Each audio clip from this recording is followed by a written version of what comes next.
This episode is brought to you by CAPZ, the home of headwear. Although, if you think they're just doing headwear, you've got it wrong. If you've been tuning into the show, you would have seen my Larry Bird vintage Mitchell & Ness t-shirt. You would have seen my Charlotte Hornets hoodie. They've got it all. So if you want to go find your perfect hat or your perfect hoodie in this winter, head online now, www.caps.com.au and check it out. This podcast is also brought to you by RIXX Eyewear. Eyewear that inspires confidence. Speaking of confidence, I can tell you right now you'll be really confident in getting an absolute Barry bargain. RIXX are currently running an end of season sale up to 60% off. Let me say that again, up to 60% off clearance sale. Sunglasses going from $40. Head online now at rixeyewear.com.au and check it out. Righto, let's get into the show. Wow, this one is exciting. I've taken a leaf out of the Homicides book and he said no talking until we're on set. So I've got my great mate, Jonny Patton, the king of the real estate up here on the Gold Coast. How are you, brother? Yeah, I'm really good, man. How are you? Good. First of all, thanks for the coffee. Blackboard. It tastes really well, and you know the guys that run this. What are we drinking here? Blackboard Varsity, Melbourne people. Very good people, Dan and Nicole from Blackboard. So actually, Andrew Bogut goes there all the time. I see the big 7-footer walking around. So best coffee on the coast. I was going to say two big units. Being that tall, like he must because a few of my mates heard that we did a potty the other week, and he was like, "We haven't seen him." I'm like, "Well, like when you do, you'd be that recognisable." Like, does he get harassed down at that cafe, or is everyone kind of? No, I don't think he does, man. Because I think everyone will know who he is because he's so tall and stands out. But I think people are pretty good to him in terms of privacy. He's got a beautiful house in not far from the cafe actually, so its own little sort of like gated estate. Yeah, that's mint. And then you're loving the Goldie. Like, how long you been up here now for? I've been up here. I moved. Literally, I drove out of Melbourne the day I retired. So I moved probably 14 months ago now. Yeah. Fuck, it's actually gone pretty quick. So quick. And I got up here and I pretty much only had about 5 months, and then I got into the new career. But it's gone so quick already. Oh, mate, and it's good to see you. You're up and about, and it's we're gonna get into all that. Let's go right back. Let the people wait. Let the people wait for what you're doing now in the real estate game. But let's go back. Like, we've known each other for a long time now. I guess we would have met when we were 15. Probably 15, when we were, or when I used to get a kick. We used to win all the awards. It's actually when life was pretty good. Footy was quite fun, wasn't it, back then? Man, it was so fun. And I think the first time we met was probably the trials to get into Vic Metro under 16s. Back when I was just a lanky kid. And you still are lanky, but I'm building. No, they were good times, man. It's it's been a long time. We've been really good friends for how we are. We're almost 30, so almost sort of 13 years. Yeah, and you, it's Croz and Bussy were the big three from the eastern suburbs. Yeah. Talk to me about your upbringing. Like, what were you, because you don't just become a superstar full forward at 15. Like, did you play a fair bit of basketball and other sports that helped you become, the number one pick that we'll talk about in a second? But what helped you be such a good player?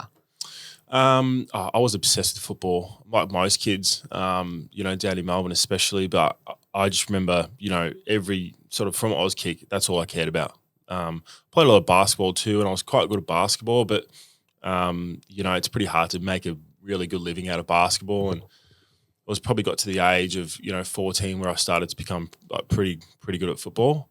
I was playing up age levels from sort of 10s, 11s, 12s, and I was winning all those best and fairest. So I think that all the parents were like, "Nah, he's got to go back to his own age." And and then sort of from there, you obviously make your big metro sides, and obviously I made the under 12 Vic side, which we had like a stacked team. We had Dill Shield, Dev Smith, Adam Tomlinson, Dom Tyson, Big Dummy Boy, myself. We had so many good players in that team, and it's funny, like now you're watching him, and we played together at the Giants as well, which was pretty cool. But I was always, I was pretty fortunate that I just had a born given talent of playing footy, and I think probably not to sound arrogant or anything, but I think most people that probably played with me just, knew you could just see the talent I had.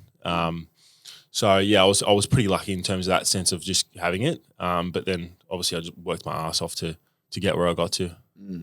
And for people that, I mean, were you always that tall? No, I think I was actually playing mid. I was tall, but I was playing midfield until about 16s or 15s, and then when we played Vic Metro together under 16s, they were like, "You can kind of mark the footy, so why don't you go forward?" So I went forward, and under 16s, I actually didn't play that well, and then I made the AIS team, and that's when I sort of really went to the next level of being a forward, and then I grew to like what 6'5", 6'6". Yeah, I remember playing. We were playing the TSC Cup because our mate Mick Itali, he'd be on you, and every time we'd play, like we'd be, how close of mates were we? And then he's just a bit of he's a dog to play on. Like he just doesn't talk to you. Yeah, he whacks you. I'm like, mate, I remember going back with it, like trying to help you out and help him out, and you've just taken a big clunk on him. He's like, train. He used to hate when he got goals kicked on him. It was the worst playing against friends because. You know, I like to think I'm a pretty nice guy, and you know, I'm not exactly the most aggressive person going around. So it was all sort of, "Hey mate, how are you?" Before then the ball gets bouncing. You're like, "Oh, I got to turn on here." And I had some good battles against Mika. That's so good. Looking back, like especially your juniors, who was probably the most influential person on your career? Oh, that's tough to say. I mean, you know, Mum's obviously sticks out in terms of, you know, doing everything for you and just being like a rock for me. In terms of the most influential, it's a tough question, man. I'm not too sure. Like when I was growing up, I was a massive fan of Nick Riewoldt and Jonathan Brown. So that was sort of role models in a sense growing up. But yeah, probably my mum was the biggest influence. And she, because I was so bad at school, like I didn't care at all. And anyone that went to school with me would say, yeah, all he did was just take the piss and then play footy at lunchtime and get every mark and marks up. Yeah, markers up, yeah. So I was just taking the piss at school. And Mum, you know, to her credit, she was never sort of, you have to do this, you have to do this. She could kind of see my vision of wanting to become a footy player, and she probably saw what I was doing on the weekend as well in games and thought he's actually pretty good. So yeah, it was definitely my mum, probably the biggest influence. Yeah, she's a wonderful lady. Big shout out. And then we're going to talk about a lot of injuries coming up. But as a junior, did you ever have any injuries or much adversity at all? I had like hip surgery when I was like 16, but that wasn't that bad. Nah, so I wouldn't say I really had any injuries, just sort of like the normal stuff you get when you're a kid. Sore groins here and there. Growing pains, but I didn't miss much footy at all. So yeah, it's not like, and you know, I remember when I was probably 17, 18, you know, I saw blokes doing their knees. I'm like, oh God, that's like, yeah, that's a career ender. Yeah. So I was pretty lucky when I was young that I never had anything like that to me. And then, yeah, it all sort of came at once. Oh, geez, we'll get into it soon. It's heartbreaking what does happen. Just for those listening and wanting to know, so where'd you grow up? Like what school? Where'd you live? Melbourne. I grew up in eastern suburbs, southeast, in Roeville. So it's actually, you know, it's not the Calder Cannons footy factory as BT likes to call it. But quite a lot of good footy players come from out that way. Sort of Berwick way as well, down in the Dandenongs. So I grew up there, and I went to a few different schools. But like I said, man, I could almost not tell you what schools I went to because I didn't. I literally I had no interest in school. You know, looking back, sometimes you go, I probably should have listened more or this and that. But you know, I think when you're young, you sort of, you know what you don't like and you don't like it, and there's nothing that's going to change it. It's just, I shouldn't say this too much about school, but it's just so, I look back as well. I just couldn't get going at school either. I used to love PE, love learning about the body. So probably because of the sport thing. And then I was good at math, but I just found it incredibly boring. It's funny how many athletes are in the same. I guess when you're so driven with something else, though, you're just not even interested. And but look, we're lucky that when we were at school, like you would have been the same, you have that goal of AFL. Whereas a lot of kids, they don't like school and they've got no goal. So at least, you know, we had something that, and at the same time that stops you from going out on the weekends and getting into things you shouldn't do at that age. And because you got games on Saturday, you got games on Sunday. So the last thing you're thinking about is getting optimistic on the weekends, although you sometimes would. But for the most part, it keeps you pretty on track. That's something people don't realise. I mean, looking back now, I was lucky because I was born in October. You're early, aren't you? May. May. Yeah. So yeah, you would have been 18 and 17, but 18 in year 12. But everyone's going out, and then there's a lot of parties, and that's the thing that you miss all that. You miss all that. You get to you got to go to school, and then you got your footy commitments on the weekend, and it's probably the best thing, but the hardest thing, because all your mates come in on a Monday, and all they talk about all week is how good this was, how good that was, and you're out there driving to probably Bendigo or Craigieburn playing the Cannons, you know, -5 degrees. Yeah, and you're trying to build this career that's you might not have a chance at, but you do. I mean, how hard did you find those days when you had to just sacrifice so much? I actually didn't find it hard. And I think this is why it's kept me in good stead for what I'm doing now is when I'm focused and when I'm driven on something, nothing else really matters. And, you know, you can go in and out of those sort of times of motivation. But when I was that age, all it was, you know, and especially that year, it was be the number 1 pick. That was my goal 2 years out of the draft, was be the number 1 pick. So to me, I was like, well, you know, they can have fun. And sometimes you're like, oh, shit, I would love to go to that party or do this. But, you know, it was a good feeling after a game when you walk in and you kick 6 and you're best on again. And, you know, so, yeah, it was definitely – the sacrifices are worth it for sure. What's the biggest game you ever had as a junior? Oh, I think it was – you know what, I shouldn't say this, but it was when I was a bottom major. Me and Michael Bussey, shout out Bussey, we were playing Eastern Rangers. Actually, this goes against what I just spoke about, but the one time I got drunk the night before a TSC Cup game, the only time, and I never have since, we played Geelong on a Sunday morning, and I had a good friend's 18th the night before. And at that stage, I was playing some pretty good footy, so I don't know, I was like, we'll just go and have a few. Anyway, a few turned into probably 10, you know, Volca Red Bulls at that age. And myself and Bussy woke up the next morning and we were just hungover. It was an 8 a.m. game in Geelong. Oh. So our mums have driven us out there. We're both in the back seat looking at each other going, the two key forwards, the two biggest names. The two guys, and we're the bottom majors. Anyway, we get there and I got to Bussy before I go, mate, well, I'm done here. I'm not going to get a kick. And he goes, same. Mate, after that game, I think I had 6 and 28 possessions and about 15 marks. I had no idea how I did it, but You hear so many stories like this. People, I've never done it. You hear about it all the time, especially the local footballers. Like, mate, just get tonked the night before and go out and you got nothing to lose. It was almost like no pressure. Yeah. And we could obviously we were reeking of alcohol, but yeah, we were just like, I was like, you know what, what else are we going to do? We're here now. We might as well play. And yeah, that was probably, and honestly, that's probably the best game of my whole life almost. Wow. That's 28, 15 and 6 goals. Yeah, it was something like that. Something that's stupid. Massive. Yeah. Yeah, I'd imagine you would have had a few monster games clunking them. Well, let's go to the draft. We obviously played our state footy together and we knew how good you were. When did you know that you were probably going to go pick 1? I only actually found out the day of the draft. Steve Silvani pulled me aside and sort of said, look, we want to take you as number 1. It's up to you. There's obviously a lot of pressure that comes with it and being a key forward. You're probably going to take a few more years than like Cogs, Steve Kennelly, who went number 2. But about 4 months prior to that, he came around after the championships that year and said, we're going to pick you in our top 3 because the Giants obviously had the top 3 picks that year. So that was pretty cool. I was like, wow, all right, well, I'm closer to that goal of being the number 1 pick. And then I was pretty much on ice for actually the later part of that year because I had tendonitis in my left knee. So we went to draft camp.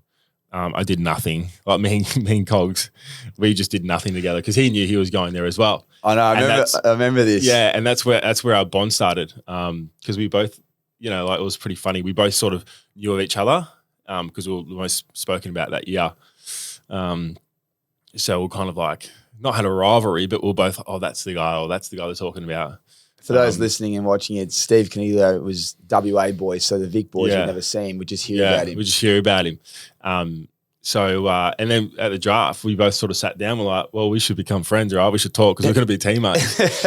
And we were both on ice for the whole time, which was cool. And so but not until the actual draft day, I found out Sauce pulled me aside, and I'm still really close with Steve Silvani to this day. And he sort of said, mate, if you want to be pick one, we want to give it to you. I said, what's the bonus for pick one again, mate? What is it? What was the bonus? 10 grand. That's massive. Yeah, it was massive at 18, huge at 18. And so I was like, nah, mate, I'll be pick one.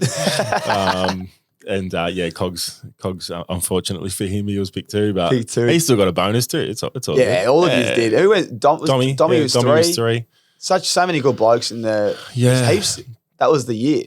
That was what did Toby go? Toby Green. Tobes went like 12? I think he went 12 or 13. Yeah. Jeez, what a steal! And he came out of nowhere that championships, if you can remember. He was I do remember. Yeah, he was unreal. Like he wasn't even picked until like the week before our first game. Because he was mucking around at school a bit. I think they didn't want to pick him, but they put him in the trial games, and he got about 50 touches. And I remember the last game. They're like, it was almost politics. They're like, we just got to give him one more go and we'll cut him. And he had like 35, and they're like, fuck, we'll just have to pick him. Yeah. And then he just kept doing it. Yeah. Oh man, he was, and he was obviously so quiet. But that first time I think after we won it, we went back to Dommy's parents' house, had a good night there, and I was like, geez, Tobes is quite loud. Yeah. He's actually not this little this little boy almost. He looked so young at that age too. He probably looked 14 at 18. Oh, we all did. You didn't. Yeah. No, I did. I still can't even grow a beard now. Fuck, we had a great team, and a lot of guys we're all still close with. They were the glory days. The Vic Metro. We won 5 out of 5. 5 out of 5. Yeah. Not many people have ever done that. I don't think. That was a special team of guys. Yeah, it was, and we whenever you see like one of those boys, after a game when you're playing, it was always like you always talk about that time of and we had some good coaches that year as well. Forgot the Metro Wisher. He was a really, really cool, good coach and good bloke. But yeah, no, it's cool. You can look back on those things, and especially, it's well over 10 years, 11 years now since that time. And, it's just cool that you can sort of look back and, everything that's going on now with whatever you're doing, or if the blokes are still in the league, and, it's cool to look back and go, all right, we did that and we did that and we did that. Pretty good memories. Yeah, relationships are everything. It's kind of everything I said when I finished up. Like, it's just one thing that you look back, and even now, it's just like that's the best part, I guess, of sport. You just meet so many cool people, not just teammates, like people involved from coaching to management to everyone. So now let's go. You've gone pick one. How did you deal with the expectation of pick one, looking back? I think I dealt with it all right. Well, the good thing was, when you're going to the Giants to pick one, it was like, all right, you're in this sort of marketplace where footy's not really known at all. Which is somewhat of a hit to the ego, because you've gone from sort of, I remember the night of draft and then coming back to Melbourne that weekend, everyone wants a piece of you, everyone wants to speak to you, everyone wants to talk to you. And then you go to Western Sydney and no one knows you. And we're traveling out to Blacktown with traffic, an hour each way. And I'm talking to you going, Tommy, how's Fred? And you're going, oh, we got rockstar treatment. We got this, we're getting lunch, all this sort of stuff. And we were like, oh, okay, cool. Yeah, how's the Giants? It's like the atmosphere and the place was really like awesome. The team was great. But yeah, it wasn't too sort of we won't sugarcoat it. It was the experience early days it was tough. Looked very tough. Yeah, and that's why the Giants obviously made the move of going into Homebush to get everyone closer to the city or eastern suburbs of Sydney. But yeah, no, I think I dealt with it pretty well. But that's obviously where the sort of injuries started. Pretty much as soon as I got drafted, when I got drafted, my left knee had knee tendonitis, and probably 3 weeks after the draft, I had to go to Sweden to get that clean out on my tendon from this like surgeon who's done like Ronaldo, and it was pretty funny actually. He's got a board up on the in his theatre, and he's got all these signatures. He's got like Tom Brady was there, and Ronaldo, and Nadal. And I've just put mine like right in between them all. That's great. Yeah, so that's obviously where the injury sort of started. I missed the first 12 games of my first year. That was hard because you know, I remember round one watching the team play. You know, I was like, I should be out there. And you know, the worst thing is through any injury, as you know, you go, I can do that, or I can do that better. But you're obviously not out there, and you're injured, so it's hard to, you know, that's the mind game of sort of injuries and everything when you know you're watching and you know you can be out there and do it if not better. And being a pick one and just you be that, you know, eager to get out there. Like, how hard were those 12 weeks of being injured? Was that obviously we're going to talk about what comes on later on, but that's only just knee tendonitis, yeah? Yeah, that was just the tendonitis. So that's just tendonitis. You've gone and got the cleanup with this specialist? Got the cleanup with the specialist, and it kind of worked, kind of not. But got back and played about 5 or 6 games, and then my shoulder went the last 4 games of that year. You did your shoulder first? Yeah, so I did my shoulder end of my first year. Fuck. So then I missed the last 4 games of that year. So you got knee tendonitis, few games. How'd you go in those games? Because you guys were getting tonked. We were getting tonked. I went okay. I was showing glimpses. Yeah. As you know, any young key forward, that's all you want is glimpses, right? Like, not too often. You know, some of them now are freaks, like those King brothers. They're awesome. But very sort of rarely can you come out in your first year or two and like just dominate games. So I was showing glimpses, but yeah, then that happened again, and so yeah, I think I only played about 6 games in my first year. And then you've busted your shoulder. What did you actually do to it, and how long were you out for? Labrum, and I think I got surgery, so it was about a 3-month injury. I was all right to sort of resume training that preseason with that contact at the start, and I had a really strong preseason that leading into that year, my second year, and that's where I probably, you know, after your first year, you take it a lot more serious. You kind of know what it's like. You know that, all right, it's year 2, more expectation. All right, I only played 6 games. All right, let's get it together. So I had a really good preseason that year. Then I played round 1,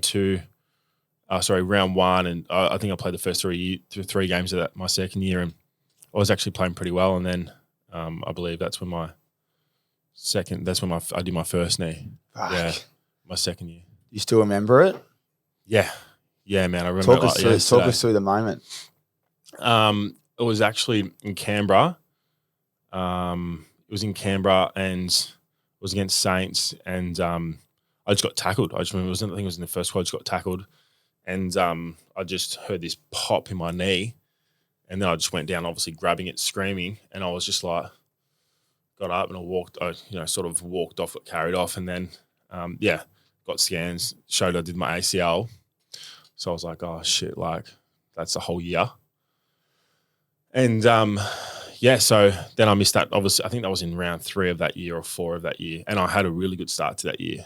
I think if I had to play that whole year, I would have done a really good job. But yeah, fuck. So you've come in next year pretty fit, then done that. You're out for the whole year. How'd you go dealing with that? Looking back, that's your first. You know, you've already had a couple. We're going to talk about injuries for the next 20 minutes probably here, but because you had such a tough career with injury, that's the first ACL. Yeah. How hard was that? That was hard. That was tough, but that was the easiest of them because it was the first, and you're like, all right, you know, and I like to think I'm pretty mentally strong, although there's been times where it's probably gotten the better of me, but I was like, you know what, all right, I'm out for that whole year. Just literally, that was the time. And like most sort of young, big guys at that age, you got to be carrying a bit of puppy fat on you. So that was like, all right, this is a good chance to get my whole body sorted and ready for the following year. So it wasn't too bad. I mean, it was obviously hard and long.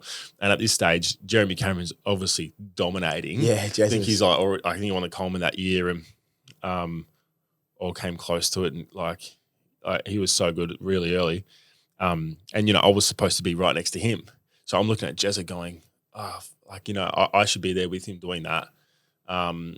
So that was tough to sort of watch that whole year and know, like, I can be out there. And I could have been out there doing sort of really good job with Jazz. But, to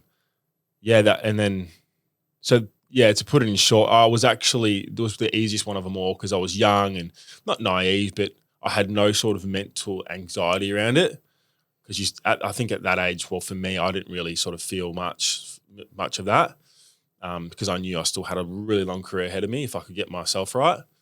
So yeah, that was actually a good, not a good time, but I smashed that rehab and came back the next year. And you wouldn't have known what to expect either. It's all new, isn't it? It's all new, and you know you've got physio, you got everything around you and for you, which is the best thing about it. But it was, yeah, I mean, it was obviously tough, but it did again set myself up for that following year.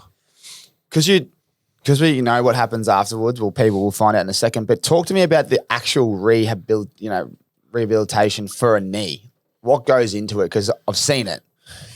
But look, I don't know because I haven't been through it. What do they say from, you've done your knee, obviously there's surgery and whatnot and rest period, and then you build yourself back up. But talk to us give us a glimpse of what it looks like. There's so much to it. Like, obviously you got to get these swelling down. You got to make sure the whole knee is just like the ligament actually sort of mends first. It turns from, because you obviously take your hamstring tendon, right? So what they do is they cut out the hamstring tendon, which is like that long, and then they that pretty much is your ACL, your new ACL, because once your ACL goes, it's gone. They can't reattach it like Achilles. So that's gone. So they need to get another tendon from elsewhere, and they pretty much like tie that as your new ligament. So I think that takes about 4 or 5 months to turn into a ligament. So that's why the process is very long.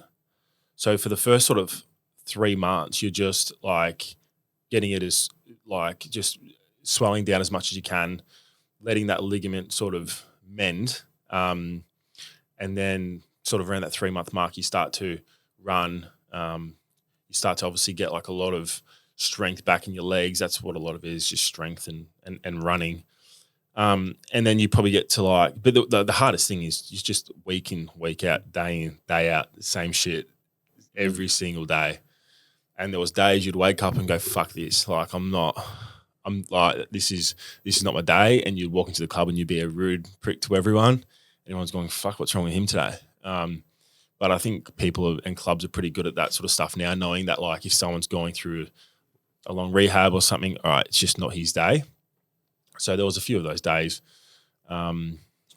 Yeah, but it's obviously a long process. And then you get to a period where all you do is fucking run. Like just the amount of running that you do. Because obviously when you get to playing, you need to be fully engaged and you need to be up to speed somewhat. And because the last thing you want to do is re-hurt yourself, but sometimes that just happens.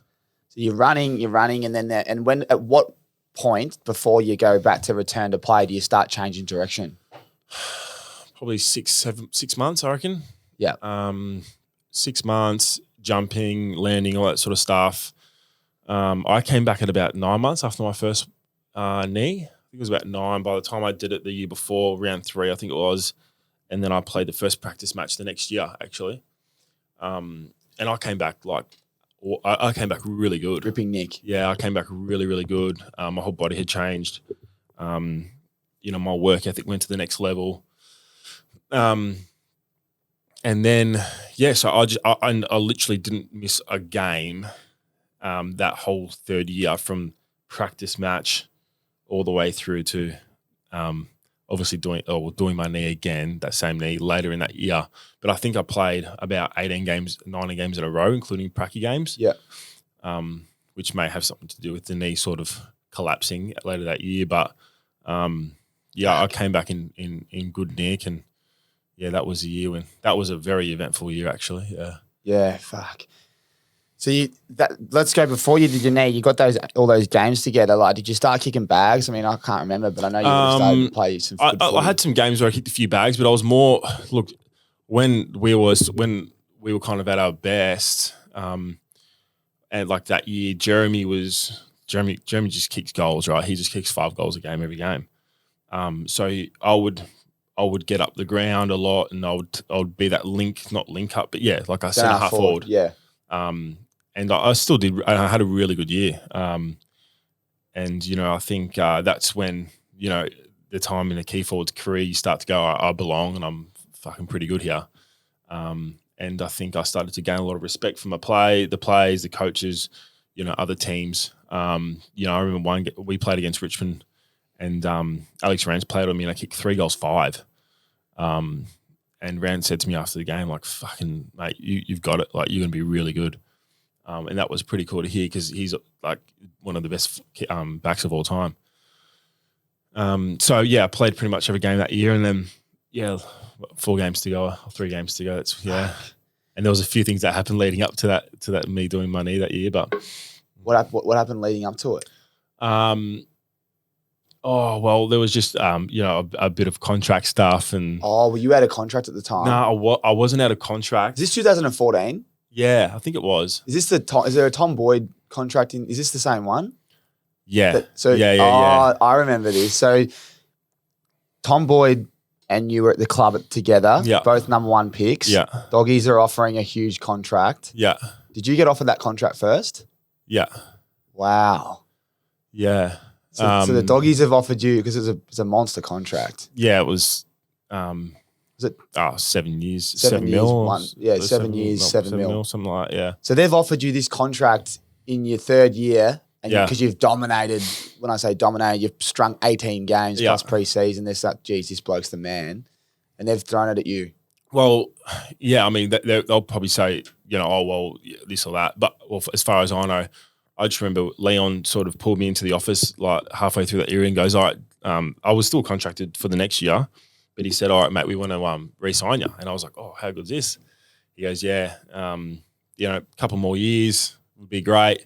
And I was kind of like, yeah, perfect, you know, cool. And then I called Paulie Connors that night, and I was like, oh, Leon wants to like they want to re-sign me. It was kind of like a little oblivious to it all of probably what a number 1 pick key forward's worth. You know, nowadays you just need to be tall and big and you get a mil. And don't play a game for 2 years. Yeah, exactly. So, and Paul said, oh, look, they don't know yet that, and you don't know that Doggies are offering you 7 years, 7 mil or something. And I was like, what? And he's like, yeah. And I was like, nah, fuck off, mate. Really? I was at 21. He's like, yeah. And I kind of didn't believe him. And then literally the next day it came out on the front of the Australian newspaper, I think it was. You know, me, Doggies offering Patton all this money. And I don't know why, the Giants made me front the media the next day as well and take questions and everything. Anyway, that was probably halfway through that year. And then I didn't want to go to the Doggies and I didn't want to leave the Giants. So then we kind of negotiated something similar-ish at the Giants. But, you know, nothing in writing, in pen. Nothing signed. And me and Paul sort of said, you know what, let's just leave it to the end of the year. Just because, you know, like I'm playing good footy, whatever. Build your, it's like a, just sort of let's, and I kind of said, look, I don't really want to think about it right now. Exactly. So people don't realize, but when you're an athlete, team environment, it's just the biggest distraction of all time. Yeah, whether you're out of contract, or you're going to extend, whatever, it's a huge distraction. I can only imagine the demand. It wouldn't have just been Doggies as well. There would have been other clubs going, oh, he wants to leave, we'll jump in as well. Yeah. So I think most agents do say we'll handle that at the end of the year. Yeah. And the funny thing about that, you know, I'm thinking, oh, either way, I'm going to be a millionaire. So I'm on realestate.com, like looking at all these houses. North Bondi? Yeah, I'm like, all right, I'm going to get a Range Rover. I'm going to get this, which is pretty funny. But yeah, then it obviously didn't happen. Well, let's go to the dark day. ACL 2, who are you playing and how did it happen? Playing Melbourne, actually, at the MCG. And I just went up for a mark. I just went up for a mark, and I just came down awkwardly and bang, went again. Fuck. And anyone that's, you know, a lot of people have done their ACL, but anyone that's done it knows the feeling. And if you've done it twice, you definitely know the feeling. Same leg? That one was the same leg, yeah, my right knee. So straight away, you're obviously looking just, and it's just like an instant, like just a big pop. And you can just tell when someone does their ACL, right? Like they're just screaming, holding their knee. And I was just like almost crying on the ground. And then, I went in the back and they're doing all those knee tests, which I hate. And I was just devastated. So they took me into the hospital to get scans. And the worst thing is like to getting scans because you know what you've done. And you're just like, do I need to fucking get scans? You're praying it's not an ACL, but you know you already have done it and you're like, oh. Yeah. And so I went to the hospital and Paul Connors was there. My mum was there. I was obviously in Melbourne. And then, got the scan. Yeah, you've torn it. And I was just like, I'll never forget. I was kind of like, and I'm not stupid, right? I'm going, well, who's going to offer me that contract now, right? Like, why would you? So I obviously knew that was going to be like off the table. But to the Giants' credit, Sauce and Gubby Allen, they're both just awesome people. Sauce was actually there that night. He came back to our house, my mum's house where I stayed, and they said, "Look, we're gonna sign you up right now." And I already had the next year contract. So they go, we're going to give you a 2-year extension, still at like decent money. But, I think most other clubs wouldn't do that. Actually, no other club would do that, I don't think. Well, the Giants, I've only had 2 clubs, but the Giants is a special club. Yeah. From Dave Matthews down, the board, but the people, the coaches, Leon's not there now, but what a man, all the assistants, the people, Dill Addison, it's an amazing club, isn't it? Yeah, and you know what, and the reason that people say that is because they actually action it. They actually do it. They do these things, whereas other clubs don't. They'll say things, or we're a family club, or we're this and we're that. It's like, so that's that was obviously something that they did for me just to make me feel at ease and somewhat, comfortable. So, all right, it's not 7 mil. Yeah, but it's security. It's a security. It made me buy, it allowed me to buy my first home at that age, So I look back and go, I was pretty lucky out of being unlucky in a sense. If I had been at another club, they would have just said, all right, let's just see how you recover and go from there. And that it takes a year, so you're already out of contract by the time you get back. So the angst of not knowing, at least you've got that security of 2 years to make a name for yourself. Fuck, man, going through it the second time, the rehabilitate, because you're going into off-season as well. So, the off-season's a time where you check out, you travel, you get to spend time doing things that you don't get the chance to do, see friends, family back in Melbourne, reset, go again. What did that off-season look like for you? Man, literally, I picked up boxing that off-season.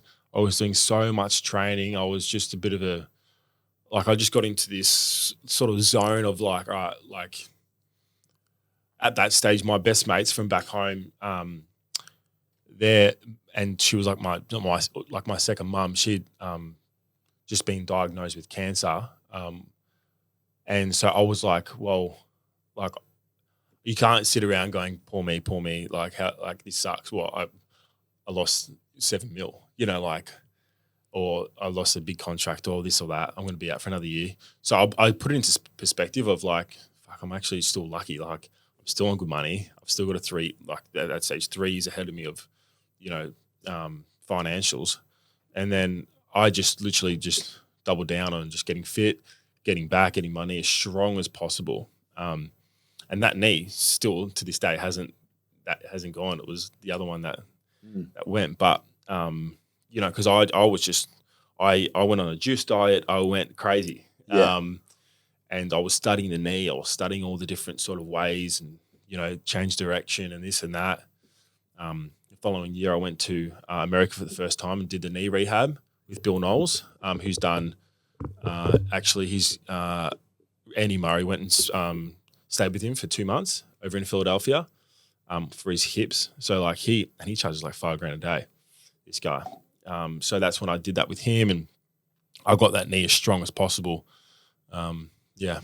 Is this the guy Wardy went and saw when we were together? Yes. I remember that. Yep. I remember seeing the footage. Yep. So what did you do differently your second time round compared to the first time? Because it's the same knee. Yeah, I think it's just going through it. It's like anything. Once you've done something, you know what to expect and what to do. So I knew what to do. I knew what it took, and I just doubled down on it. And I think it was just the hardest part was obviously just being out again. Yeah. So then, And because no one had more expectation of myself than me, because I knew how good I was. I was like, if I play, I'm going to be better than most of these guys. Yeah. So that was the hardest part, was just watching. And by that stage, I'm like, shit, I've been in the league for 4 years. I've probably played 35 games in 4 years. It's not even 10 games a year. So I'm thinking, I just want to get back and play.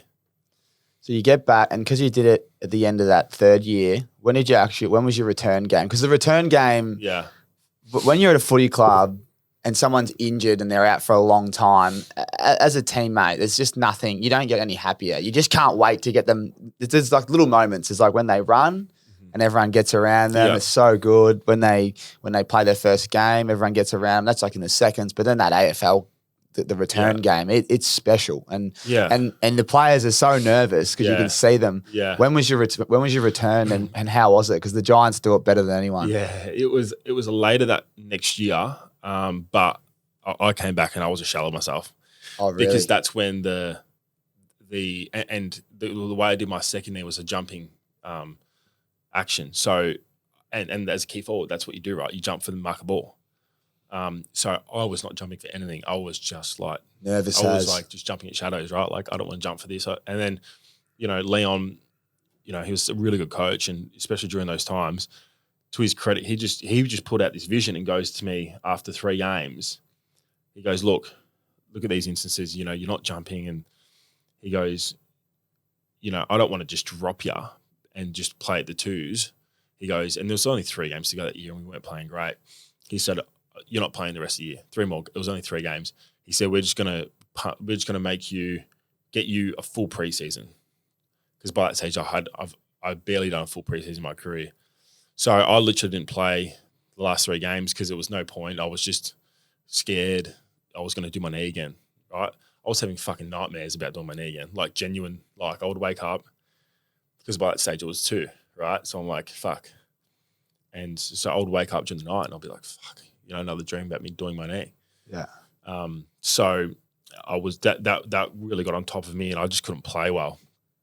It's like any player coming back from injury. I can see probably better than most when someone's not confident. They haven't lost the ability.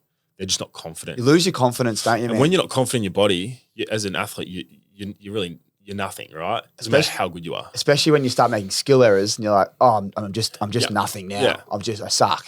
Yeah. And you get in your own head, don't you? Yeah. And then the media obviously will start calling you, saying this and saying that. He's no good.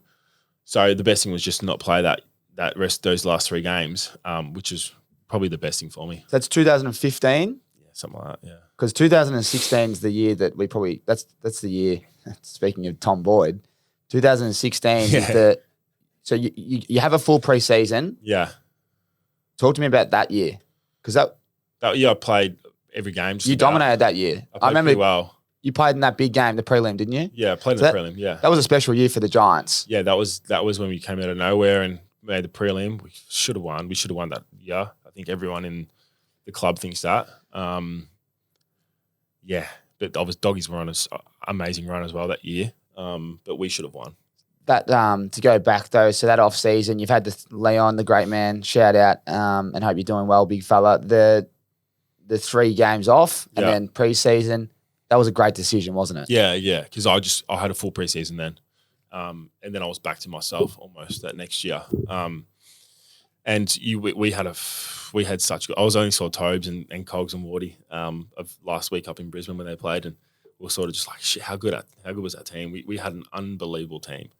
We should have won it for sure that year. And that was a really good year for the club. Me personally, it was my first full year of football since I was like fucking 16, 17. Who was the forward line? It was like you, Toby, Stevie J was there then. Stevie J, yeah. Jezza, Rory Lobb, Dev Smith. It's a fucking action-packed 6. Good, really good. You didn't want to go down there and be like, who are we playing on here, boys? Yeah, and we were so dangerous. Anyone could kick a bag that and the best thing about it was no one had ego up there. I mean, we all had ego, but everyone was happy to share it around. That's Jez's best quality is he's so unselfish. And Toby as well. Everyone was just like, all right, this is your turn for a goal. It's your turn for a goal. And then obviously our midfield was packed and our back was pretty our backs were packed as well. The whole It was team stacked. It was such a good team. The Giant. How would you describe the Giants Footy Club to people? Because I'm the biggest advocate. I can't speak more. Yeah, I think the blokes that go to other clubs probably know it more than blokes that are there. It's hard to describe, man. I think it's just like the fact that we started there and we got to actually build it. So we got to set the culture and set the way things are done. And Dave Matthews, Leon Cameron, everyone had their own sort of bit in putting it together. Steve Canilio, Phil Davis, obviously huge, Cal huge, Tobes, all these blokes. So it's just one of those things. It's like, when you go to our other club and there's a lot of things that have, are just completely different. Things are run differently. It's a lot more of a business. It's a lot more get out. A lot more of a hierarchy. Young players are pushed to the side. Older players are the kings. Whereas at the Giants, everyone's on the even sort of playing field. Everyone treats each other equally. The board treat the players like their sons. It's just one of those. From the top down. It's just an awesome club. It is, and family is in the trademark. It's on the walls when you walk in, and like you said, it's one thing to have it in the, in writing, but to live it every day. It's something that really stood out for me when I was there. Like just even after a game, righto, back to the club. Like literally just walk into the club rooms and everyone can have a beer and a drink and a feed. It's like, how fucking good's this? Yeah, and like I said, I think a lot of the players there, I've spoken to a couple of them over the last few years that have thought about going, and I'm just like, look, you got to do what you got to do sort of sometimes, but the grass isn't always greener. Yeah, unless you're getting 7 mil for 7 years. 7 mil. So 2016, it's one of the greatest matches. If anyone out there that hasn't seen it, I'm sure you have, but the Doggies and the Giants prelim, it goes down in history as one of the greatest games of footy you'll see. Devastating result for the Giants Footy Club. We go into 2017 now. What year do you do your third knee? 18. So you've had a great year here, and then 17 another year. Yeah, that was my best year. And no reason. Yeah, you can see why you've had a. Yeah, and I was confident. At that Jezza was pretty. I think he was in and out of that year, so it gave me more responsibility. I was like, I'm at that stage now where you're kind of, they call it, flow state. I just know what was going to happen every week somewhat. It was always like, yep, I'm going to go into this game and I'm just going to play well. I might play, 7 out of 10, but I'm not going to play under a 6 out of 10. So that was just, that was my best year. Me, Jezza and Toby, we shared the goal kicking award that year. Yes, and I think, I was up there with the contested marks of the year and all that sort of stuff. And we played in the prelim again that year against the Tigers. So the funny thing is we caught 2 teams in 16 and 17 on these runs of the best runs of the whole history of that club. The Doggies had never had a run like that, and Richmond were like the year before was shit. We beat them a year before that by 100 points. Yeah, they was shit, and they just came out of nowhere and dominated, and that was at the G in front of 105,000 people or something. So it was that was a good year for me personally and for the club. But another year when you go, fuck, we were that close to a grand final. And I have no doubt both years, if we make the grand final, we win. Whereas when the Giants actually played in the grand final, it was like we had 3 grand finals before the grand final. we were never going to win that. Boys were banged up for that one down the track. So you've 2016 just miss out. 2017 2 years in a row. The big fellas put all these games together. This is where it's heartbreaking. 2018. What round was it? Oh, it was like probably mid to late year that year. It wasn't in a game, but it was in training. Yeah, and I just went up for a mark, like a stock center mark in training, and I literally just landed, and my other knee just went bang. I remember it on the news because I think it was my last year at Freo. Yeah. Because I saw you going through this rehab. Oh, that was your first year, wasn't it? Well, I think I got to the Giants in 2019, so you were still going through the rehabilitation. But, mate, Fucking hell. Yeah. Third knee, and it's a new one. It's the other knee. It's the other knee. Yeah. So that was. Talk me through the whole session. You got up, you wouldn't have even thought about it. What were you doing when you did your third knee? Oh mate, I was just, like it was just one of those things. And I had a really good game the week before, and we were playing well, and then I just went up for a normal mark, and then I just remember being on the ground, and that one was the worst by far. Like I was so sore, my whole knee just went like that, and I had I looked down at my knee, and it was almost like my knee was out of place, and then it kind of when you shoulder subluxes, it just kind of went back in. That was just and then that was because again after the second time, you know what you've done. So I went I was fucked. I went and got a scan that day, although I was like, no, I'm not getting a scan, and I've done it, but they need to see what else you've done. And I'm in the machine. Oh, jeez. Like that. Oh, mate, that's the worst noise. I've spent some hours into those things. And I was in there for 45 minutes, and, mate, the machine cut out. So, I didn't get any results. So then I went back to mine. I got shit-faced with, a couple of the boys came around. And a couple of coaches at the time who I won't mention, but they're great friends of mine. And we just had some drinks and just thought, fuck, get around the big fella. Care? Not who cares, but just whatever. And then got the scan the next day, and that was a bad one. That had heaps of knee bruising and stuff like that. And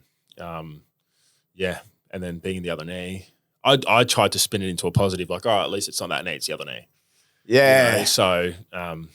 But fuck, man. So what were you just changing direction? No, I just went for a mark and landed. Apparently, people said there was no one even fucking around me. So it was like they have it on footage. They had it on footage. I've never seen it. Yeah, you don't want to see it. No, I don't want to see that. It's fucking devastating. You look back now, those moments afterwards, because what happens is everyone gets around you. They'll have beers, break the rules, just show as much support as possible. But I mean, how hard was it that third one?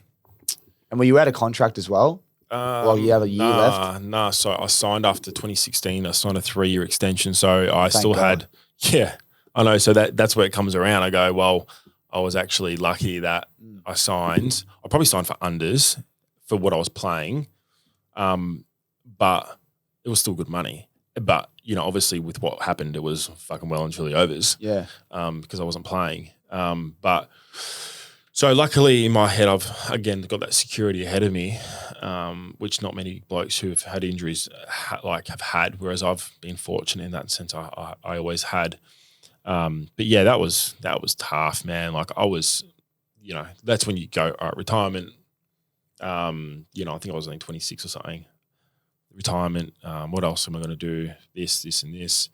I've got, there's so much going through your head at that stage. Maybe this just isn't for me, but it's the only thing I've ever wanted to do. Who the fuck am I? That's when, your whole sort of identity crisis or your whole sort of,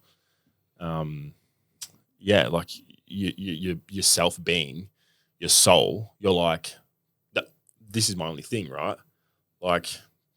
And then when that gets taken away from you again, and then that's where resentment came in for me for football. That was the start of that sort of phase and just not enjoying football really from then on. Yeah, it gets tough after that, doesn't it? Yeah. Jeez, it's at third knee, for anyone out there, what's your greatest advice to people that do their knee? And if they have been through such adversity injury-wise in sport? Probably just do it as hard as you can, do rehab as hard as you can. I think I have a lot of hereditary stuff, genetic stuff, which played in part of mine. Luck as well. So much to do with luck. But I think, obviously so many people do their knees and whatnot. But I think it's just work is it's just the old cliche, work as fucking hard as you can. Yeah. So you make sure you don't do it again. Yeah. You've spoken about the feeling of not living up to expectation and falling into depression. Did you want to touch on a bit more about that? yeah, so that's when, looking back, you go, well, geez, I was probably like heavily, not heavily, but I was, like depressed. But at the time you're thinking, what, well, I'm not depressed, I'm earning fucking $500,000 a year, and I've got this, I've got a couple of houses, I've got everything I need. I shouldn't be depressed. So, and I didn't really, I don't think I really ever saw someone to speak to or anything, but yeah, then going through what I did, sort of those, from really up until now, you can look back and go, yeah, no, I was definitely depressed. And so you didn't speak to anyone? I don't think so. Nah. Would you change it if you look back now, or you? Yeah, I mean, I would, but like, I think there's a time, like I said, I didn't know that I was at the time. So because you're in great areas now, you look back and go, Jesus. yeah. It's perspective and what is depression at that age too. Like, I wasn't depressed as a kid, so I'm like, I didn't really know what it was. Yeah, well, fuck. Like, I think most people would be. It's 3 knees, like, and as a good mate of yours and everyone else, it sucks. And I don't think I know many people that. Do you know many people that have done 3 knees? Nah, Alex Johnson, but that was sort of the different infection issues. But yeah, it was probably the 0.0001% that does it. Yeah, it's fucking ridiculous. And then, well, I remember getting there. That's when I get there. So 2019 is where we get to actually play together. We don't really play together, but we get to hang out together. You looked after me with Cogs the first few months I got there. I'm really grateful for that. And I got to see what the Giants are all about. Mate, you were doing some serious training. I remember when you were trying to get back into the team 2019, there was the amount of training that you were doing to like lose weight, weren't you? Like you were doing, I remember you were doing all these cross trainers with your hoodies on and yeah, man, I was going down to like F45s and stuff. You were doing boxing, you were doing like Monty was taking you boxing. You ended up going to America there for a bit for training. I did that again. And you know what, looking back now again, I think I was doing a lot of those things for my mental as well. Because that was probably the main thing that was getting me through, was just being physically as fit as I could. And breaking it up as well, like being at the club, seeing the same people, hearing the same shit. You just need to break it up, don't you? Yeah. Yeah, it's great. And then the move to the Hawks, like what was it like mentally going there and leaving such an amazing club like the Giants? Like, why did that take place? You just needed something fresh? At the time, I thought I needed something fresh. That was sort of a big part of it, but man, I'm not going to bullshit. I went there because they gave me a 3-year deal. They were up the road from where I grew up in. Again, at that stage, after my 3rd knee, I thought I'm never going to get another contract again. So as soon as they sort of gave me another 3-year deal, I was like, fuck, I'm not going to not take this. Which is, call it selfish, call it whatever, but I call it, being my position. If anyone else is in my position, what the fuck are you going to do? Are you going to, but in saying that, what happened, I, gave up a lot of that money to leave. So, you kind of go there for the wrong reason, but I'll leave for the right reason. So, yeah. It all evens its kind of self out. Yeah. Liz, you know me, we're good mates. Everyone out here listening and watching is like, they want to know about all the incident that went down, but we're not here to talk about that. It's all about the positivity. Everyone knows what happened. Everyone knows all the noise and whatnot. When all that news broke out, like, how hard was that? Yeah, it's definitely the toughest time of my life. I went to hospital, like a mental hospital, for fucking six weeks or something. That was definitely the toughest time of my life. And people don't. People are very quick to judge or quick to say things, but you can never. One thing I've learned, you can never put yourself in another person's shoes, right? And I was already heavily depressed well before that, with COVID, not being able to fucking leave the head. Just so much shit that I was like, why the fuck did I move to Melbourne? So much stuff was going on. And I was about to retire after that 2020 year. I called up Robbie D'Orazio, one of our managers, and I said, mate, I'm done. He goes, mate, you're going to be leaving almost $1 million on the table. I said, I don't care. I'm done. He said, give it 1 more year, mate. And if you don't want to, give it if you're done after next year, then all right. And I was like, fuck, yeah, all right, okay. so yeah, there was some fucking heavily dark times. I mean, there was one day I was driving back from the psych's office, and I was on the Monash Highway, and lucky my car was like a lane thing, because like at one stage I was literally driving and I like tried to veer off and run into a off ramp, and who knows what would have happened if I would have braked or whatever. But I was driving off, and lucky my lane thing came on and put me back into my lane, and then that was like a split. Okay, I knew I had to pull over, and call the right people and say, I'm pretty fucked here. I need to get some sort of professional help. So that was the moment where I was like, okay, yeah, this is I can't be doing that.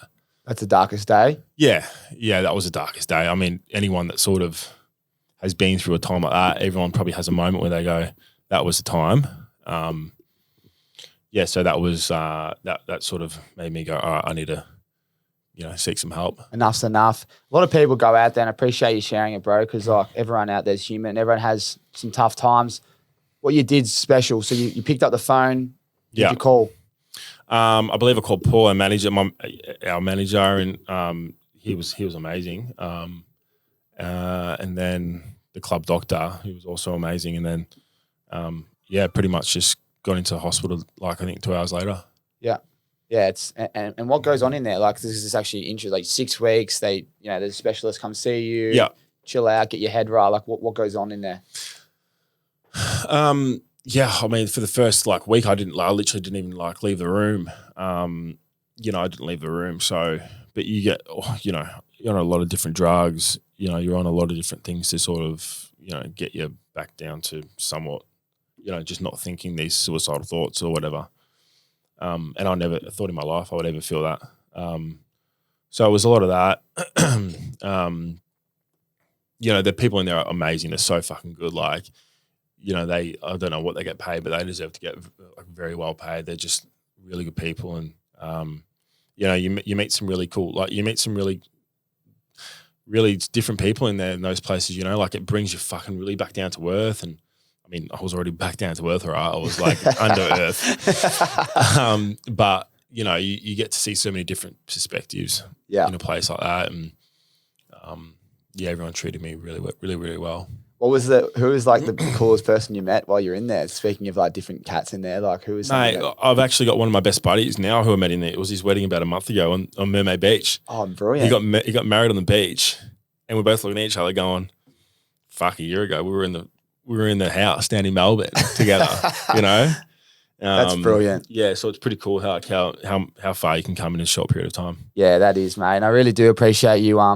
You touching on that, because the reason it's important is because there are a lot of people out there that struggle, and no matter what it is, they sometimes feel stuck.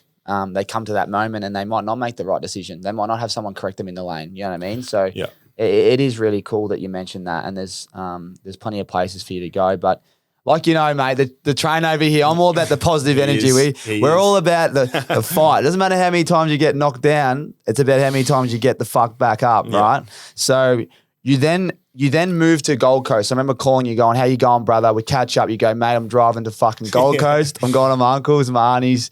Tell me about what happens next, because we're looking at the big fella. I'm wondering where the suit is. Where's the suit? We don't... Nah, no suits in the Gold Coast, man. Nah. For anyone listening, watching, the king of the real estate game now, into the real estate. Kollosche, is this? Kollosche, yeah. So that's the agency I'm at. I mean,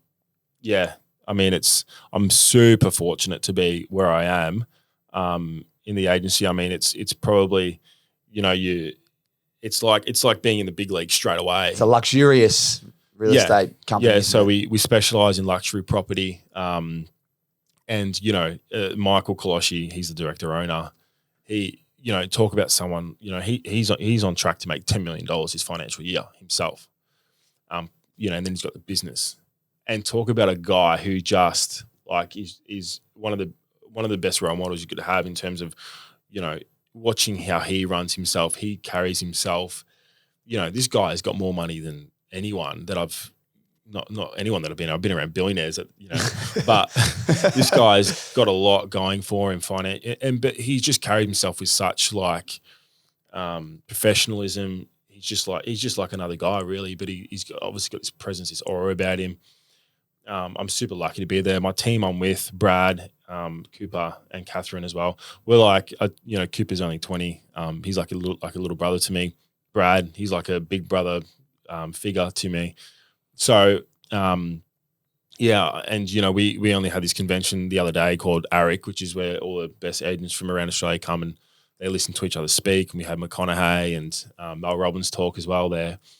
And I was just sort of like taken aback and going, fucking hell, like this is like what I want to be doing like for a long time. So, and I look back and I go, I think the reason I'm so sort of set on this new career or whatever is because I had so much time to think about what I wanted to do and I had so much time to think about this period, right? Whereas I think a lot of guys who just never get injured, never get any adversity during their career, they come out and they go straight back into a development role or they go straight back into an assistant coaching role or fucking whatever. Go play local footy or something because they can't get away from that identity, right? Even if they don't, like a lot of them are back there like not making much money, but they just need to be there because that's their feel of self-worth almost. So I look back and go, I think that was a blessing somewhat, those injuries and all those times when I was fucking down and out going, all right, well, there's more to life than just football. Mate, it's so good to hear the energy. And like I said to you, I see it online. I'm like, mate, I fucking love seeing you back up top doing good things. Talk to me about when you moved to Gold Coast, like you're living with your uncle at the time. Like, you just call him and just say, I just need to get the fuck out of Melbourne. And then how long did it take you to meet the Kollosche crew, I guess? I literally drove out of Melbourne the morning I retired because I was like, I'm just over all this shit. It's just, what Melbourne's like, mate. It's just like... It is madness, man. I remember seeing it on the TV. I'm like, fuck me, mum, turn that off. I was like... Melbourne's just madness. And so I'm like, I'm getting out of here. And so I just pretty much came straight to Gold Coast. My uncle, who's like, one of my best mates, and my auntie, who's awesome. I just stayed with them for the first couple of months and then, got myself back to a normal level of living. And then, mate, from then on, it was just, again, it was like my mindset around coming back from an injury. I'm like, bang, on to the next. So I got my real estate license. My uncle knew a few people at Kollosche. They kind of reached out. And then I got a role with Brad Coyne. And it was funny. I went into the interview and he goes, all right, mate, where's your resume? And I go, don't have one. I go, mate, I don't have one. And he goes, okay. And then he's Scottish. So he had no fucking idea who I was. And which was great. And he goes, okay. And I had to explain about, my football career and, I never really had a fucking job. And so then he just got, I think he just sort of had I think his intuition just said to him, that he wants to hire me and give me a go.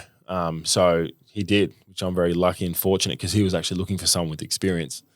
But he could probably see the way I sort of carried myself and, the good thing about being in that industry and around the people we're around is you get exposed to a lot of different level of people, if you will, in terms of, the networks that they have, the corporates, especially the giants, they've got probably one of the biggest sort of corporate group around them.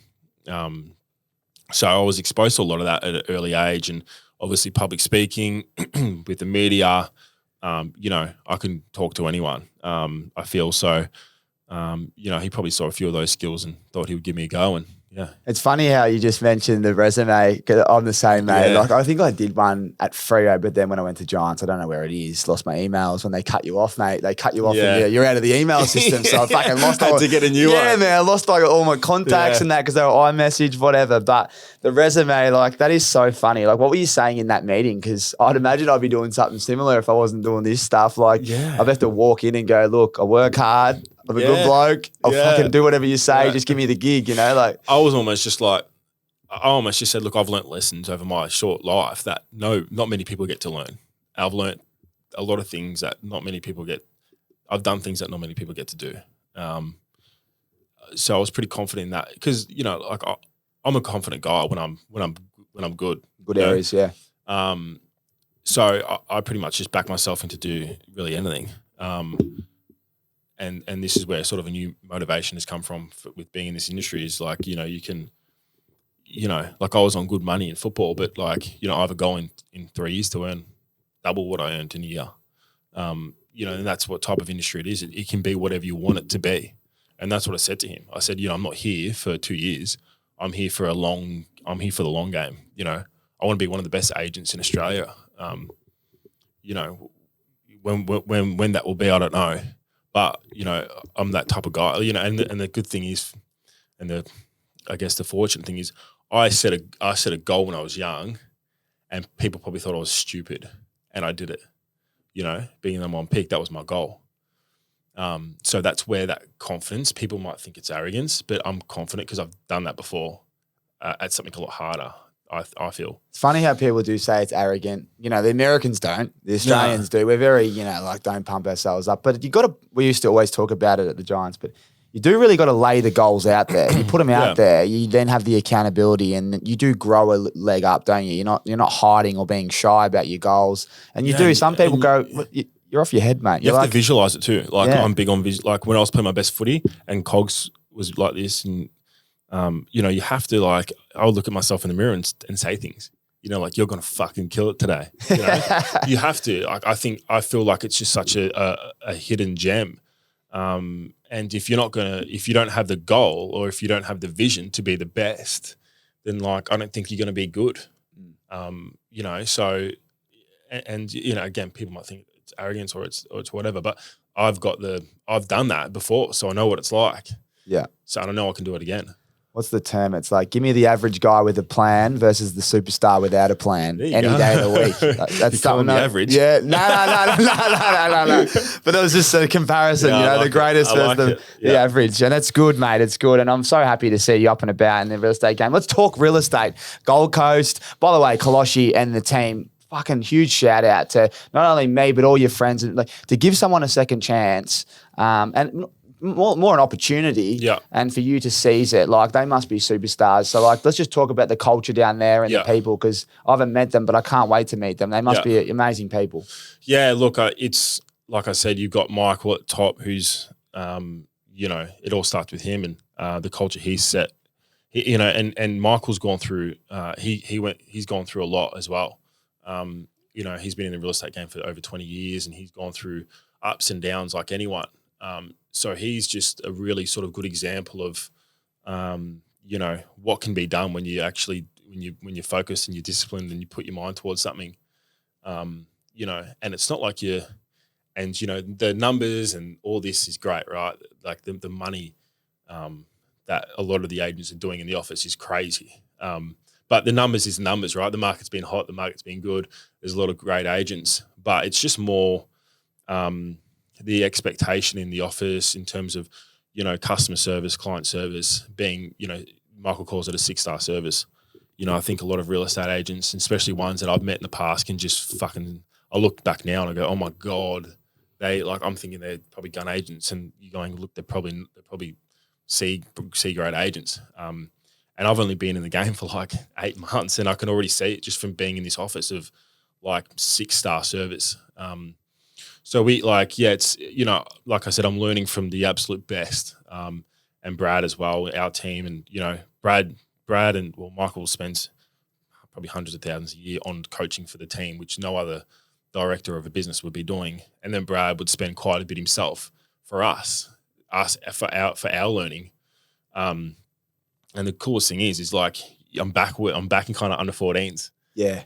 I'm back. That's my sort of thought process.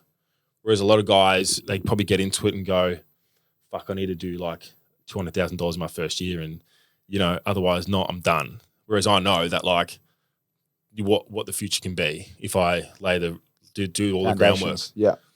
So that's what I'm thinking. Like, I'm in that under 14 stage now, building up. Yeah. Just sponging it all up. Just learning from, like, there's so many good agents in there. So yeah, it's a pretty cool place, and being on the Gold Coast as well. It's, you know, you get to see some pretty amazing houses. Mate. You know, I was fortunate enough that my first sale came from a mate down in Melbourne who bought this villa in Miami on the beach, and what did it go for? 4.5. Fuck. And the reserve was like a lot lower than that. A lot. The market's hot as well. Yeah, and this was only my 4th week into real estate, and a mate from Melbourne, he's like, I want to buy, and I won't say his name, but if he listens, he'll know it's him. He's a very wealthy man in Melbourne, and I knew, you know, he's got a lot of money, but at the same time, you don't want to, you know, you want to do you want to do the same for your mate than you would for anyone else. So I just pretty much guided him through, you know, because he was down in Melbourne, so I had to FaceTime and everything. And he goes, yeah, I really like it. Let's register the bid. Anyway, it was me bidding at the auction on his behalf and another bidder next to me. And I think the bidding started at 2.8, and literally from like 3.2 to 4.5, it was back and forward with me and this other guy for like every 10 grand. And you're on the phone. And I'm on the phone to him. And I knew, he goes, I don't really want to spend more than sort of 3.5.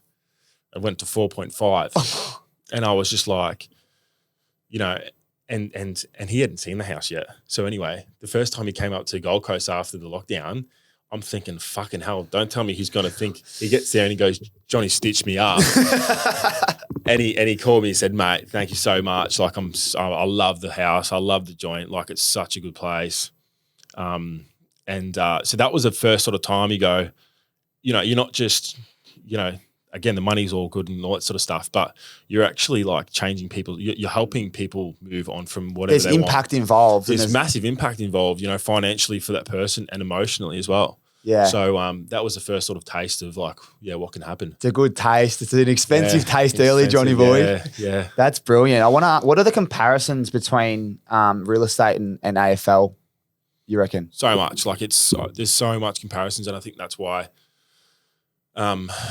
you know, I'm very confident in my future is that it's all, you know, it all starts from training, right? It's like the preseason. You know, you have to train, you have to do the groundwork, you have to have the knowledge to get to a listing presentation. Listing presentation is almost like game day, right?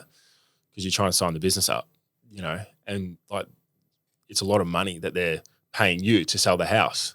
So you have to make sure you're ready and you're, you know, and I don't really run all like the listing presentations really yet, but I'm involved quite a bit.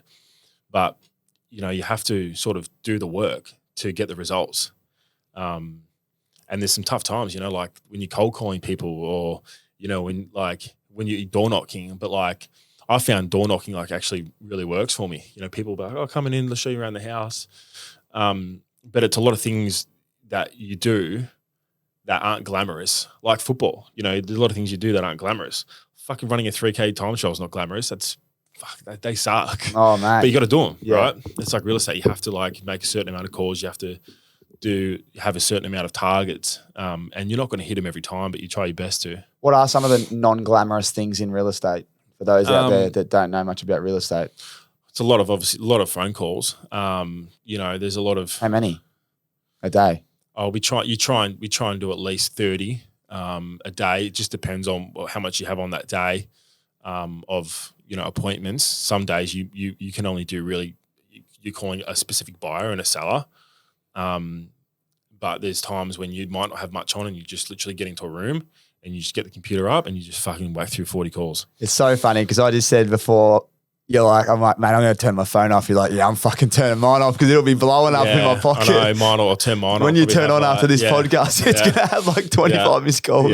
Yeah. And you know, and the also the other part of real estate, it's like, it's again, it's so emotional, right? So you can have someone really hot in something 1 minute and then they like, you know, you're thinking you've got this sale or you've done this and then it's just sort of, they're like, no, I've seen something else or, so it tests your patience for sure. You wouldn't want to, I mean, I'm close mates with the Rain and Horn boys. They're really close mates of mine back in Sunbury, Gisborne, BJ and Risky. They love the real estate and they've taught me a lot about it and it's a lot of work that goes into it. Early hours, late nights, you know, because people are at work. They want to see you after they finish work. Like work rate, it's hard work.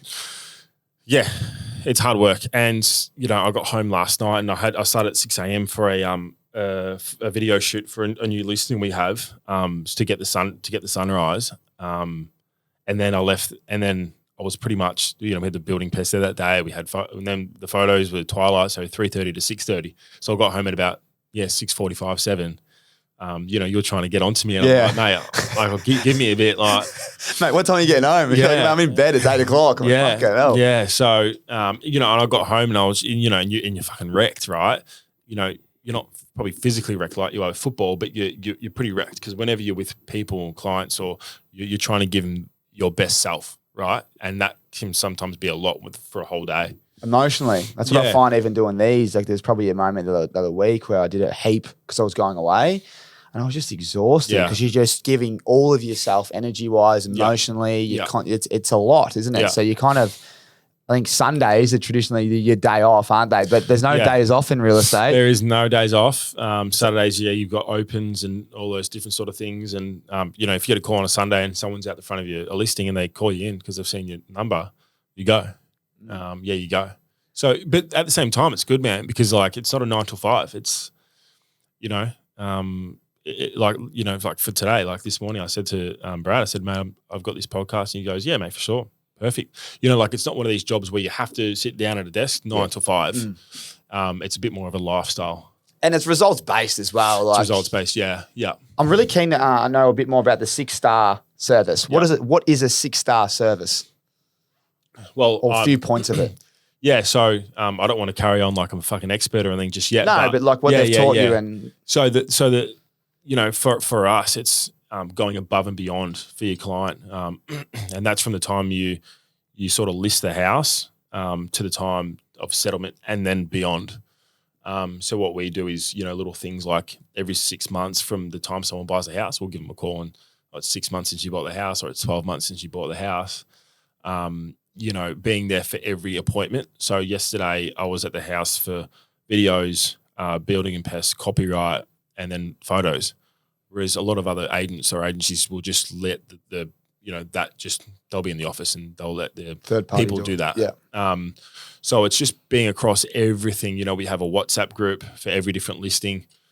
So everyone in that WhatsApp group, you know, every agent is in there.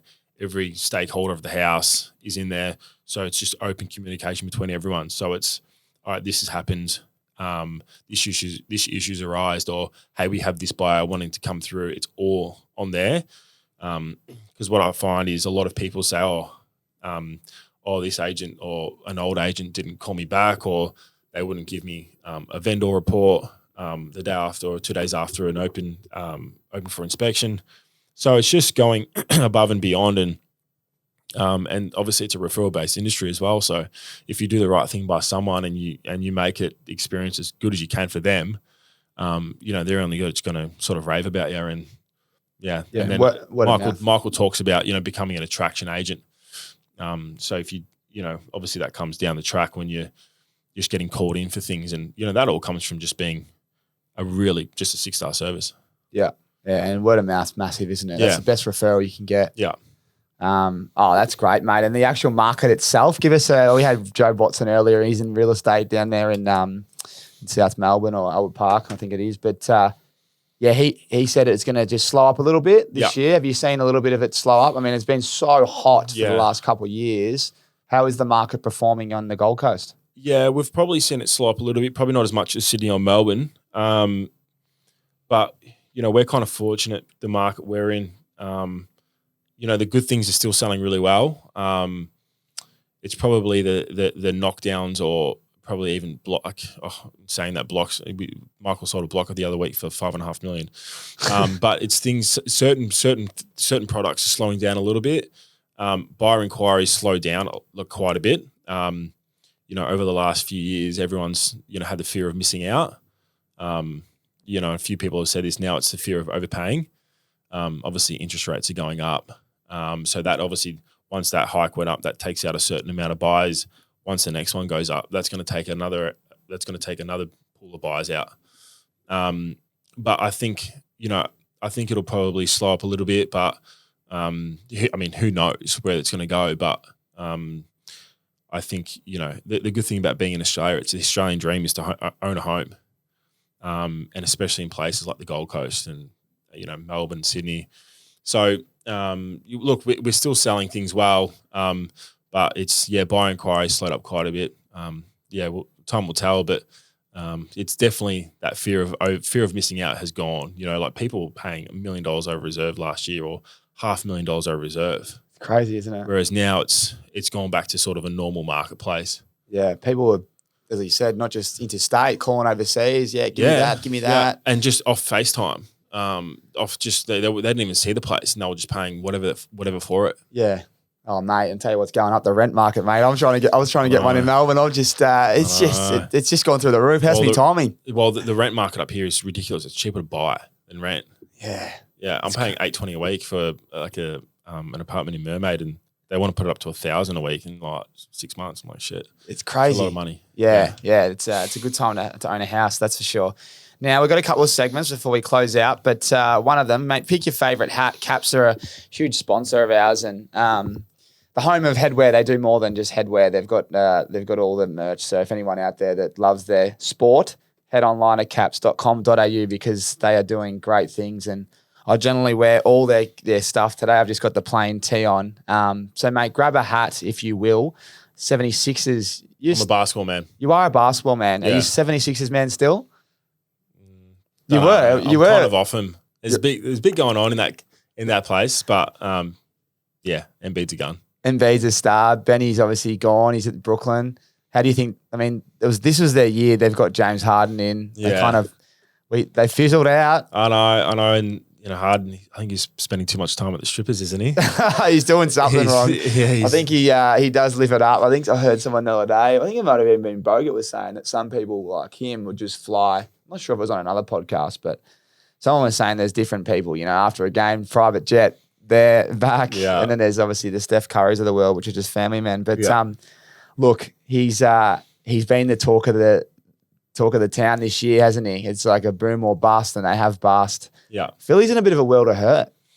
Yeah, they are, and you know they had that process and everything, and you know that's kind of completely gone now, hasn't it? They've really only got Embiid from that. You know they've got to either pay Harden or get rid of him. I don't know. It's just a bit of a mess at the moment for him, but not as much as the Lakers. So now this podcast will be out after the NBA finals. So this is cool because people listening will be able to see if we're right or wrong. But who's your prediction in the NBA finals? Obviously the Celtics and the Warriors with the home court advantage. I reckon it's going to be one of the best finals in years. I love that. I hope it is. I want close games. There hasn't been good finals since really probably since LeBron was at Cavs. I'm going to go Boston. You're going to go Boston? I'm going to go Boston. In 7? In 7, yeah. They play really well away from home. They do? Yeah. That's what's been hard. The home teams aren't winning, but Warriors are amazing at home. Warriors are good, but I just think they're one little mishap away from letting it slide. So I'll go Boston. And they've been on an incredible run like the last few months. Yeah, Boston's defeated some of the biggest names. You know, Durant, Kyrie, you got the Bucks with Giannis, and obviously Middleton was out, but Holiday, and they just won it, and then they've just gone straight through the Jesus Christ, old Jimmy Buckets. I mean, he's on fire, Jimmy Butler and the boys. So I like it. I'm torn. I want Boston because I want some fresh. I want to see a new team win, but I'm just excited to watch it. Yeah. So there you go. You're tipping Boston to win. And this is who's the MVP? Just because we're going to record and it's going to come out after the fact. Jason Tatum. Yeah. He's a star. This is going to be his Kobe Bryant Mamba moment. He always plays talk about their Mamba attitude and all this sort of stuff, and I think he'll probably show his. Yeah, I love it. All right, the Caps moment. It's a segment that we've got. We ask all our guests. And again, huge shout out to Caps. We wouldn't be here without you guys. The Caps moment is the greatest moment of your career. So you've had a football career, you've got a real estate career now. If there was just one moment, it was like a light bulb, it was just like, I've never been happier in that moment. What would Jonny Patton's Caps moment be? Probably, you know what, probably Probably being the number one pick, I think, because it was a goal. It was like a serious goal of mine when I was young. And to do that, I'm pretty proud of that. You know, like it's one thing to do it, but it's another thing to actually have the goal and do it. Not many people would have that goal at like 16. Probably most kids would just be too scared. So that's probably one. Yeah, they'll probably be it. Yeah, that's an amazing Caps moment. There you go, the Caps moment. Jonny Patton going pick one after calling it at 16 years old, mate. The RIXX and retirement. I know you love your RIXXies, and you're on the Gold Coast, and the team at Kollosche. Let me know. I can sort them out. There's a few styles here, brother. I know you love your orbits normally. Yep. RIXX and retirement. I'm looking forward to asking you this question because you're in the real estate game and you live a luxurious lifestyle, Johnny boy. There's a few styles there, mate. So pick your favourite. I think that's the orbit there. We'll go the orbits first, eh? RIXX and retirement. You do make some good sunnies, man. Thanks, I'll give it bro. to you. Thanks. You always mate. have. We've been building. It's good to see everyone's back out. But that takes balls too, man, to do that. You know, like a lot of people again sort of say, "What are you doing?" And you know, especially in Australia, you know, a lot of people like to be like to hate and say things, but mate, you make some awesome sunnies and.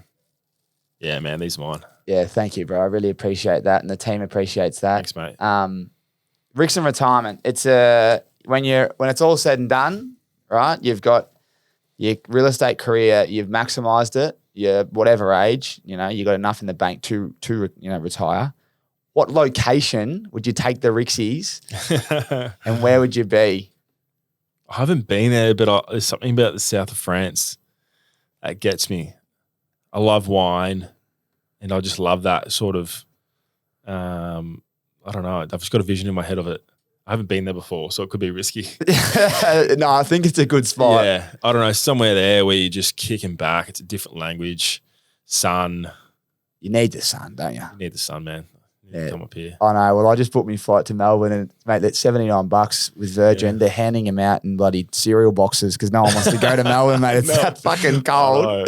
Don't tell me they got a house down there. The main thing here is I'm just so glad to see you, and so I think everyone listening and watching will be so glad to hear that you're up and about and you're back because it was as dark as it gets for you there for a stage, and I appreciate you sharing. And yeah, we can't wait to follow the real estate journey. It's great to see you, and yeah, appreciate the coffee once again. That was beautiful. Tommy. So big shout out to the locals. Thanks, buddy. Thanks for listening to another episode. If you enjoy listening to our podcast, please feel free to hit us up on our social channels at Ausmerican Aces.